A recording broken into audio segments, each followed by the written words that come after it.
on the mix.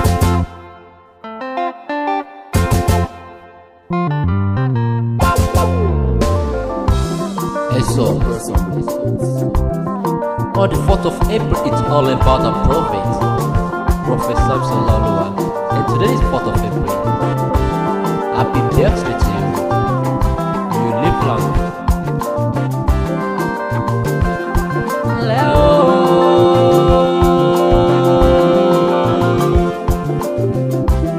Ìránṣẹ́ Ọlọ́run òtítọ́, it's a birthday. Prophet Samson Ọláolúwa o, ọjọ́ bẹ̀rẹ̀ gangan lè ní jẹ́. On the 4th of April, àyájọ́ tàbí ọ̀pọ̀. Purchase your tracks today. Ó tún bọ́ pẹ̀lú ilé ayé, ó wá fọdún lẹ́yìn ṣàṣebọ́ọ̀lù. Wàá ṣọ́pọ̀lọpọ̀ ọdún láyé o, wàá tẹ̀lé látẹ̀gbẹ́ dáadáa. Láyọ̀ ló ké pẹ̀lú ìwé ọjọ́ bẹ̀rẹ̀ gangan lè ní jẹ́.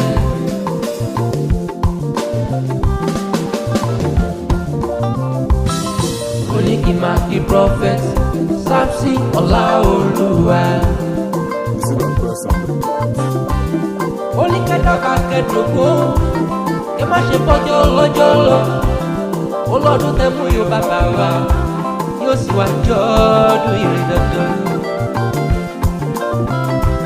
Ó ní kí n máa sọ fún yín wípé àtẹ̀pẹ́ látẹlẹsẹ̀ tẹ̀lọ láyé èyí tẹ̀ sí máa pẹ́. Purchase your Ẹ bá mi tracks kí bàbá today. dáadáa.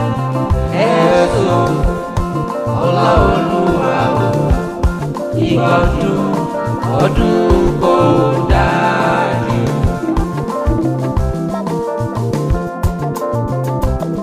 Ìlọ́bọ̀ kúkú dùkú abẹ́yìn bọ̀. Purchase your tracks today. Ìlọ́bìnrin yọ lóko bẹ́ẹ̀ lábẹ́ fọ́kọ́ yọ. Bàbá ta ní fọ́kọ́ péré kó wá lẹ́ni orí. Kò bá sí báríbá tó fẹsẹ̀ lẹ́sẹ̀ lẹ́nu báyìí láéláé. Ó ti mọ ojútùú rẹ̀ lónìí o, ọdún aláyọ̀ balẹ̀ ọdún yóò jẹ́ fún ọdọọdún.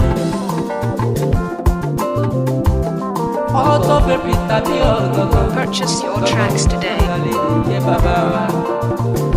Ẹ̀túbọ̀ tẹ̀lé látẹ̀pẹ́, ẹ̀túbọ̀ ṣọ̀pọ̀lọpọ̀ láyé. Ìgbádùn ọdún kan ni ẹ̀yọ́ dẹ̀ ní gbọ́ ọmọ sí. Ọdún yìí á sọ ọ́ sí rẹ̀, ọláyọ̀ àfilẹ̀ rẹ̀ ṣe pé ọmọ lọ́jẹ̀ fi ṣògbọ́. Ọdún yìí ọdún rẹ̀ ni.